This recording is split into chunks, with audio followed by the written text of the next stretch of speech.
In today's video, I am excited to share that I finally invested in a drill press. However, it turns out that a drill press is not that functional without a drill press table. So in this video, I'm going to show you how you can build your own drill press table out of some plywood and some T-Trak. Let's get started with this wood story. I started by cutting some 3/4 inch plywood to size. My table is going to measure approximately 18 by 24 inches. And I'll also add a border of hardwood later on. Ideally, you want to use 1-inch plywood or even MDF, especially if you plan to add T-Trak, as I am.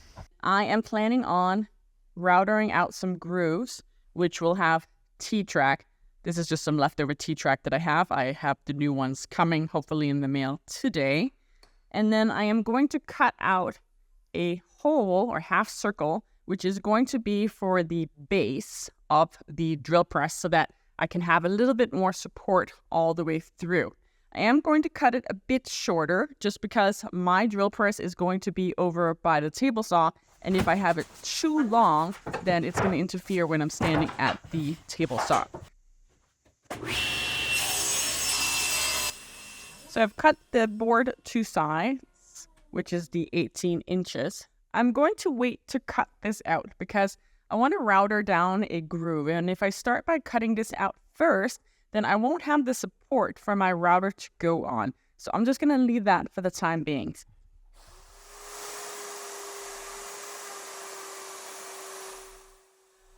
I used my handheld router to make the holes that the T-Trak will sit in. I should have waited to do this until I later attached the outside hardwood frame. But why do the work once when you can do it twice? I also didn't have the right bit for my router, which meant I had to move my guide, and I ended up with holes that were way too big for the track. So later, I'll also have to patch that. But you know what they say, 90% of woodworking is knowing how to fix your mistakes. With the T-Trak cut, I proceeded to cut a half circle at the back of the table, which will allow the drill press table to wrap around the base. I used my jigsaw for this. Next, I used some scrap pieces of hard maple to make a border around the drill press table. I cut the angles to 45 degrees and attached them with glue. I also used a couple of brad nails, which I would recommend if you have, but my nail gun decided to die on me, so I mostly just used glue and attached it with painter's tape until it was fully dried. And this was the point where I realized that I should have waited to router my T-Trak, as I now had to router out the track again in the hardwood frame that I just made. But it did allow me to also practice my chiseling skills in order to get the fit just right, so it wasn't a complete waste of my time. The T-Trak I purchased was too long, so I had to cut it. And there are absolutely many ways that you can cut aluminum T-Trak. However, I once tried to cut aluminum with a miter saw, and the piece went flying. And if you think flying wood is scary, then try metal. So I opted for the safer and much slower version by handsawing it with a metal saw. How do you suggest that I safely cut T-Trak in the future? I'd love to hear that in the comments below, so please let me know. It literally just became winter in Canada. Take a look at this.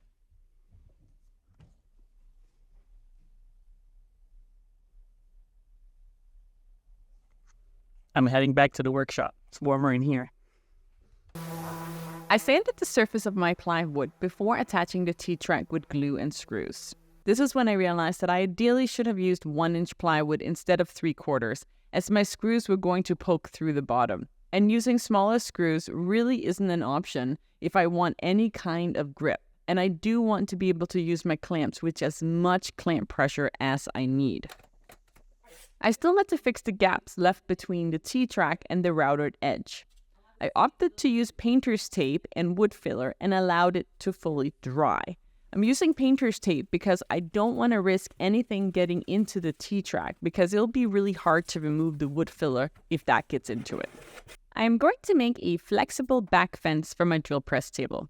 It's actually going to be 2 fences, but they can work as one long one when needed or as 2 separate, giving me lots of options for drilling any angles required. To make this fence, I'm going to be using 2 straight pieces of hardwood for each fence. I purchased some T-Trak bolts that are 2 and 3 inches tall, so my back fence is going to be this size in order to utilize these bolts. If you have longer bolts, you can make your fence taller. To allow the bolts to freely move inside of the fence, I am essentially going to create a box.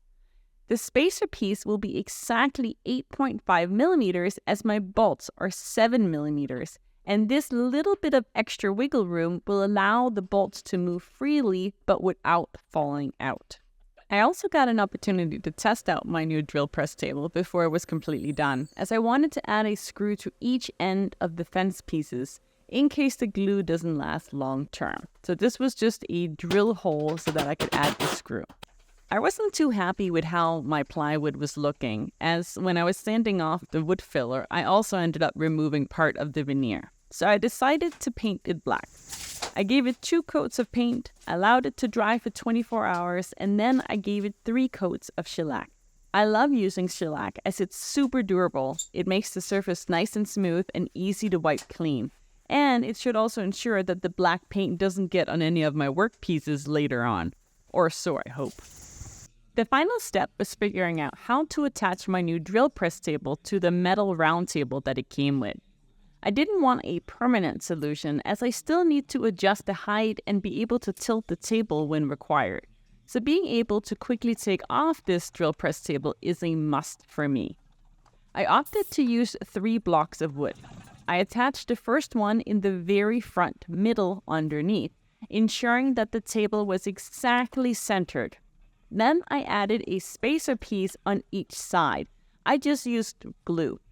Now I can add a regular quick release clamp and attach it to my metal round table and this block of wood, and removing it will be a breeze. And just like that, this T-Trak drill press table was done and ready to be used. The flexible back fence is really handy for handling any angles required. It can work as a long fence or 2 separate ones, giving a ton of flexibility. And being able to quickly remove this table to adjust angles and height is really handy. Don't forget that you can grab the step-by-step plans down in the description. Thank you so much for watching, and I'll see you soon in the next Wood Story.